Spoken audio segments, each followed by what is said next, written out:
The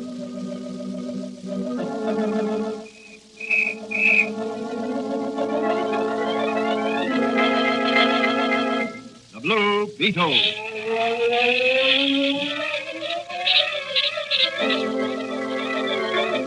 Sweeping down upon the underworld to smash gangland comes the mysterious, all-powerful character who is a problem to the police, but a crusader for law. In reality, Dan Garrett, a rookie patrolman, loved by everyone, but suspected by none of being the Blue Beetle. As the Blue Beetle, he hides behind a strange mask and a suit of impenetrable blue chain armor, flexible as silk, but stronger than steel.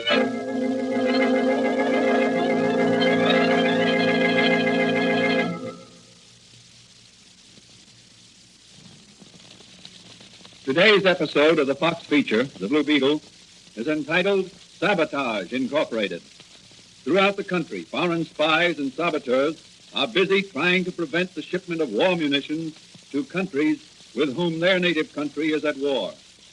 Near York City is located Explosives, Incorporated, one of the largest manufacturers of munitions in the country. Every night, trainloads of munitions leave their factory for some secret destination. As our story opens, Officer Manigan and Patrolman Dan Garrett, who is really the Blue Beetle, are investigating a mysterious telephone call from Wentworth B. Charles, president of Explosives Incorporated, who lives at the Monaco apartment. Well, here we are at Charles' apartment. Push the button, Danny.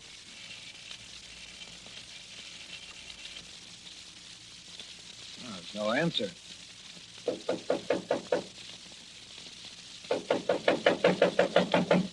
Well, let's break in the door. Now, we'd better call the superintendent. He'll have a pass key. Is something wrong, officer? Who are you? I'm the superintendent of this building. Oh, well, we got a mysterious telephone call from Mr. Charles, which he didn't finish.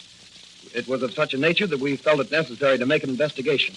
He doesn't answer his bell or our knocking. Well, I have a pass key here. I'll unlock the door for us. Something's holding the door shut. Ed, come on, and we'll break it in. No, wait. I'll telephone the owner of the apartment house. He'll, No, we can't wait for that. Come on, Danny, let's break in the door. All right, here we go.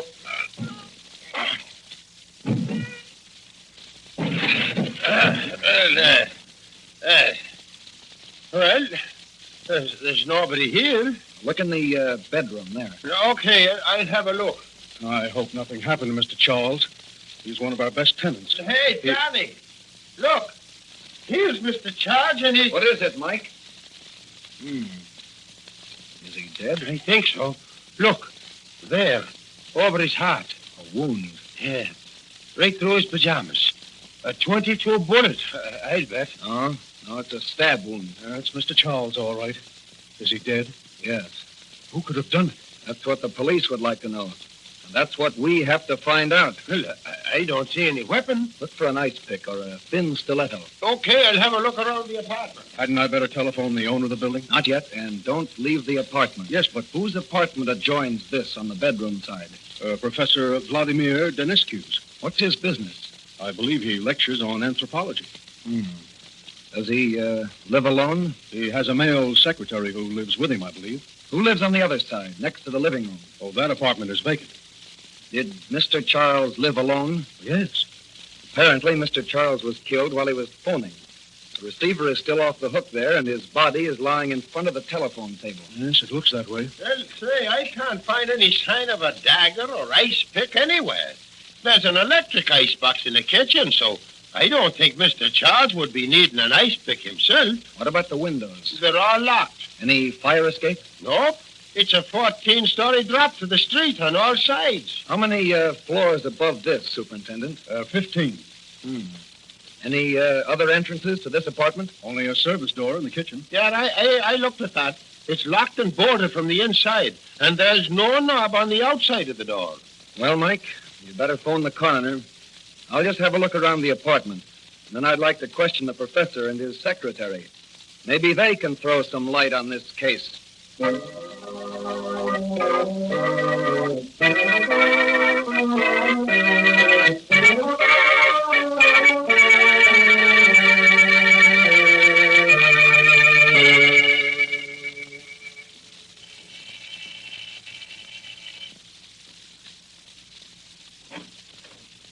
Good evening, Professor. Good evening. And what can I do for you? This officer would like to ask you some questions. There's been some trouble next door, and the police are interested in getting some information. Well, won't you come in, please? Thanks. Now, what is it you would like to know, officer? I am sure I cannot be of any assistance to you. Did you hear any commotion or unusual noise tonight in Mr. Charles' apartment? No, nothing. In fact, I have been so busy with my studies that I doubt if I would have heard any noise coming from anywhere. When I am doing my research work, I concentrate very deeply. Do you have any children, Professor? Me? No, officer. I am not married. That gun there. You use that in your research? Oh, that belongs to my secretary. He is off tonight. He bought it for his little boy. It is an air rifle. Hardly strong enough To what? I mean, it has the appearance of a real gun, but it would be no good for hunting game other than small birds, I assure you. Here, have a look. Yes, I can see you're right. I presume a BB shot from this air rifle would hardly have enough force behind it to kill a man. Kill a man? Has someone been killed? Yes, Professor. Mr. Charles, your next-door neighbor, was murdered less than an hour ago.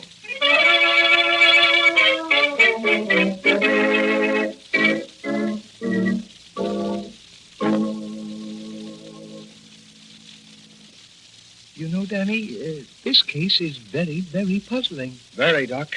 But the Blue Beetle's going to solve the puzzle. How? I'm going to revisit the Charles apartment alone and do a little private investigating. Danny, what do you think is back of this murder? Sabotage of some sort. I'm positive it has something to do with a train of munitions and guns being shipped to Canada. Well, be careful, Danny boy. If your suspicions are correct, you'll run into a ruthless gang of murderers. I know that, but the Blue Beetle can handle them. Have you everything you need? This Blue Beetle chain armor and mask, my magic ray and spotlight are all I'll need tonight. I'm traveling light because I've got to travel fast. The Blue Beetle's going to solve a murder and strike a blow for humanity.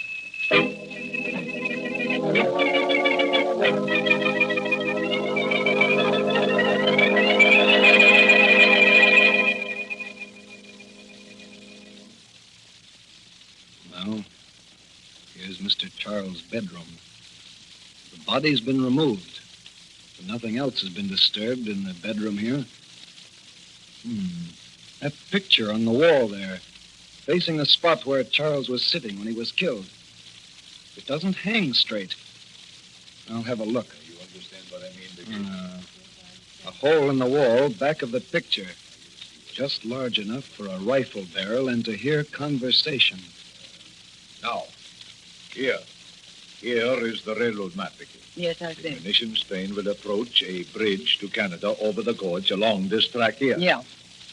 Now, our major plan is to blow up the bridge as the munitions train is passing over. But if for some reason our men are unable to place the charge of explosives under the bridge, our alternate plan is to wreck the train and block the entrance and the entire road, as well as destroy the munitions aboard the train.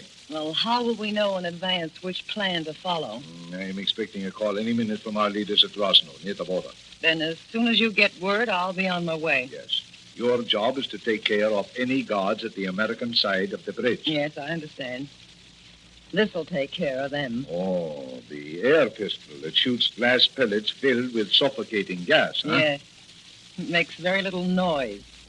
Whoever is shot with it remains unconscious for a long, long time. Oh, good. Now, there are two planes tuned up and waiting out of the right airfield. You take one of them. All right. And you're sure no one suspects our plot? Positive. I liquidated Charles before he could telephone the police. What about money? Here. Now, here is $1,000 for expenses. Okay. When the job is done, there'll be plenty more where this came from. Good. Hello? Yes? You what? Yes, we're ready at this end. Wait. Here's Igor now. Just a minute. I'll ask him. Well, what about it, Igor? The munition train is loaded and we'll pull out for Canada in 10 minutes. Hello. Ronaldo. Igor informs me that the train will pull out in 10 minutes. Yes, all right. Everything is moving smoothly. We'll be with you soon. Goodbye. What's that? I can't imagine what that could... That's the Blue Beetle. Yes, the Blue Beetle, and he's going to nip. You have an ingenious method of entering, Mr. Blue Beetle. Did you by any chance fly to my window? And just what do you want? I overheard your whole plot from the next apartment and crawled along the ledge outside the window. Think he knows? Everything. And I'm going to turn you over to the police. All of you. Get away from that phone, Professor, or I'll burn you with my magic ray. Oh, no, you won't, Blue Beetle, because you won't be able to. Put down that gun. Vicky. There. That'll fix Mr. Blue Beetle. Let us get out of here. That gas is making me sick. And what about the Blue Beetle? We'll tie him up and take him down to the freight yard and put him aboard the munition train. The Blue Beetle will have a rude awakening sometime in the early morning hours.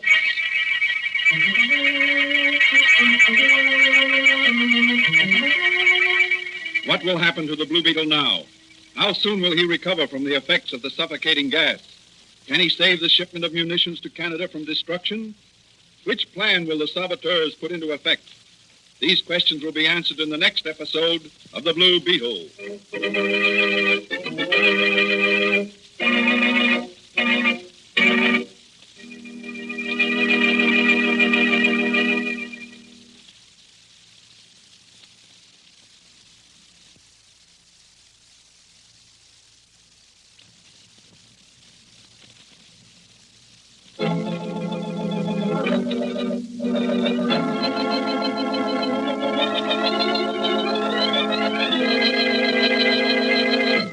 The Blue Beetle is a copyrighted Fox feature appearing in Mystery Men Comics magazine and the Blue Beetle magazine. The Blue Beetle is on the air twice a week on this same station. Consult the broadcast schedule in your local newspapers. And don't forget to listen in to The Blue Beetle.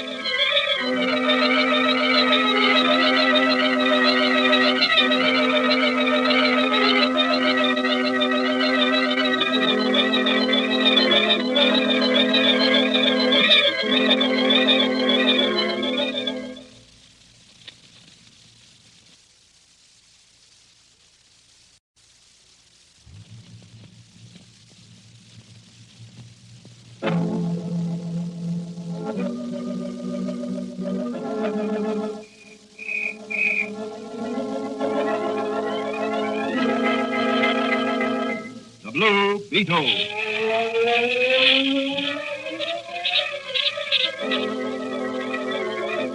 Sweeping down upon the underworld to smash gangland comes The mysterious, all-powerful character who is a problem to the police, but a crusader for law. In reality, Dan Garrett, a rookie patrolman, loved by everyone, but suspected by none of being the Blue Beetle. As the Blue Beetle, he hides behind a strange mask and a suit of impenetrable blue chain armor, flexible as silk, but stronger than steel.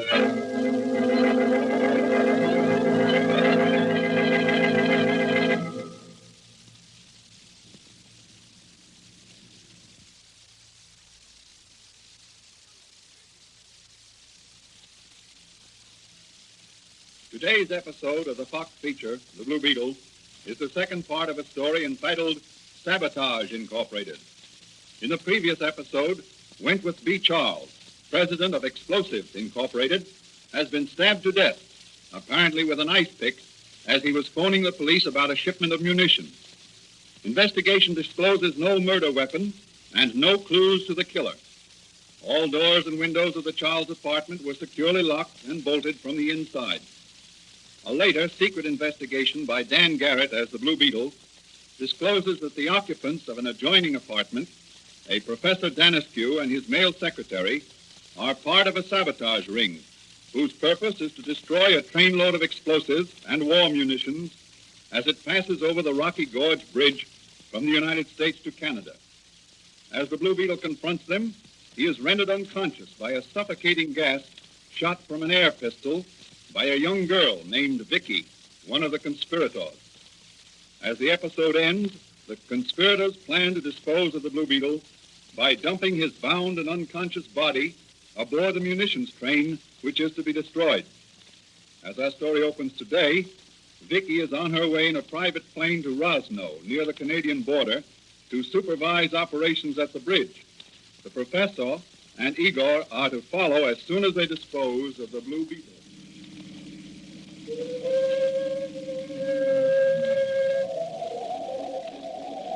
Well, Professor, here we are at the freight yard. Yes, and if I'm not mistaken, that's the train with a load of guns and explosives aboard.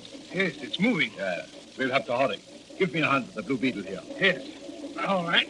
There you go. Oh, he's heavy. Yes, his chain armor. Now, here comes an empty dump car. Yes. We throw him in. 1, 2, 3. There he goes. Farewell, Blue Beetle.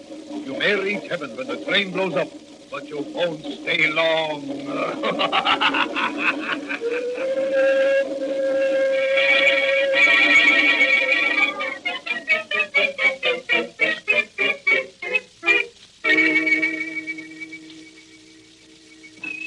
Oh, hello, Doc France. Have you seen Danny? No, not for some time. Have you got any idea where he might be? He said something about working on this explosive. Yeah, that's what I thought, but I ain't seen him.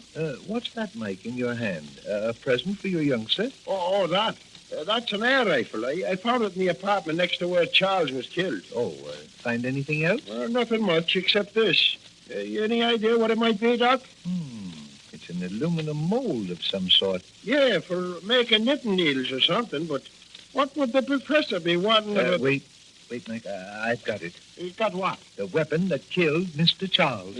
What do you mean, Doc? That aluminum mold was filled with water and placed in an electric refrigerator. The water froze into little sharp-pointed icicles about the size of an ice-pick blade. Yeah, I can see that. Then they were shot from that air rifle at the victim. Even though the air rifle looked innocent enough, it is a particular type with sufficient air propulsion to make those needle-pointed icicles penetrate deep into the victim's body where they melted, leaving no trace. But how could the murderer get to him? The door and windows was locked and bolted from the inside. The murderers probably bored a small hole through the wall and shot him from their apartment. That's it. That's what happened. Well, Doc, I got to get down to headquarters now and report.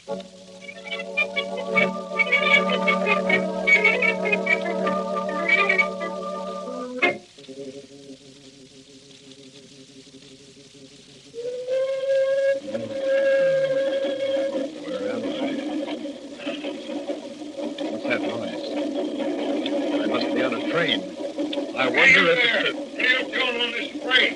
Scram! Where are you headed for? Canada. But you ain't going. Is this train loaded with munitions? What's that to you? I'm the Blue Beetle. Yeah, I'm Napoleon, and this is your Waterloo. You're getting off or else... Oh, wait. Help me out of here. I want to warn... Sure, I'll help you out. Out of the bottom like a load of coal. We don't carry passengers, mister. And don't say I didn't warn you.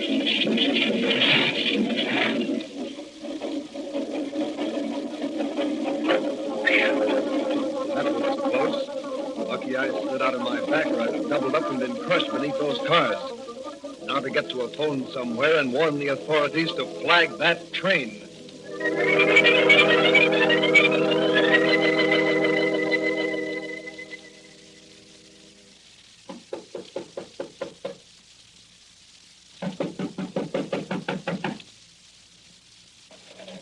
Hey, who's down there? The Blue Beetle. Have you got a phone? The blue what?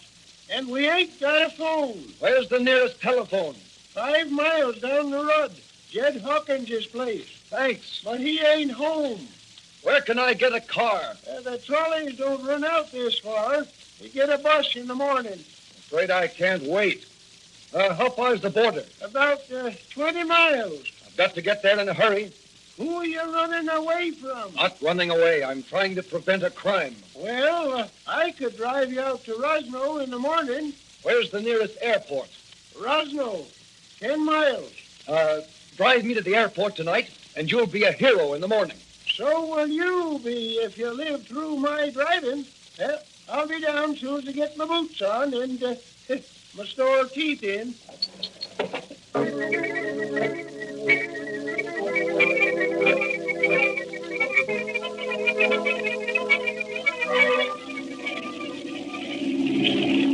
Faster, pilot, faster. I've got to flag that train down there before she reaches the bridge. She's too close. Can't make it. Can't bring that train to a stop in less than a mile. The track's too wet. Give me that red lantern. What are you going to do? Bail out with my parachute and wave this red lantern as I go down. Well, here I go.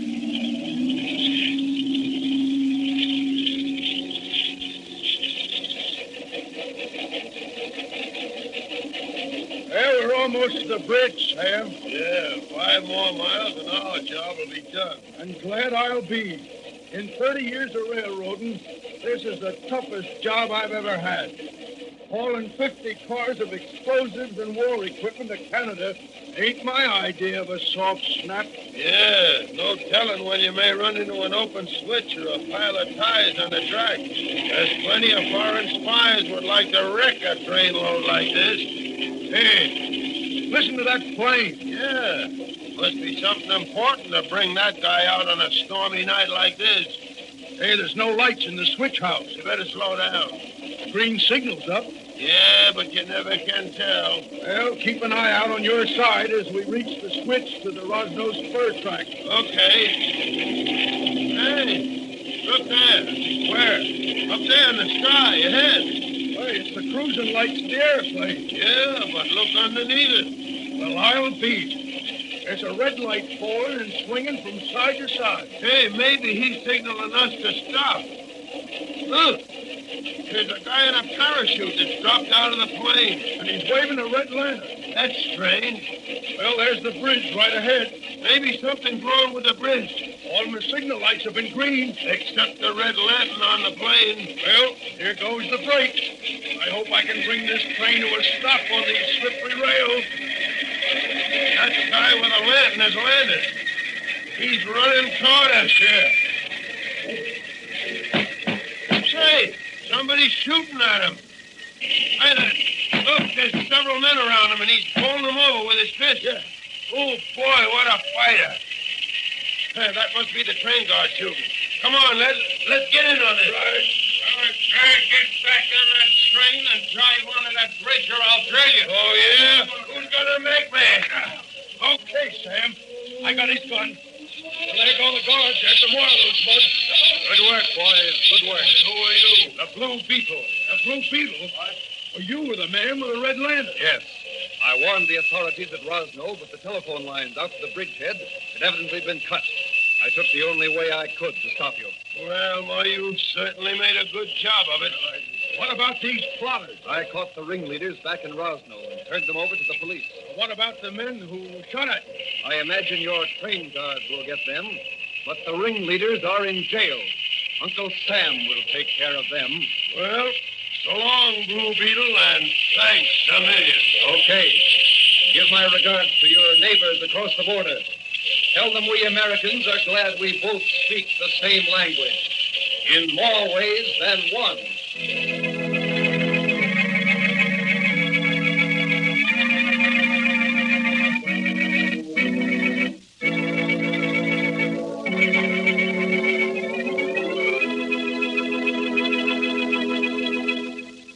And so the Blue Beetle prevented a frightful tragedy and through sheer nerve outwitted a clever band of foreign saboteurs and murderers. The moral of this story is that there never will be the perfect crime. Crimes like the murder of Mr. Charles, no matter how strangely and cleverly done, will always be found out and the guilty punished. Further adventures of the Blue Beetle will be presented in the next episode of The Blue Beetle.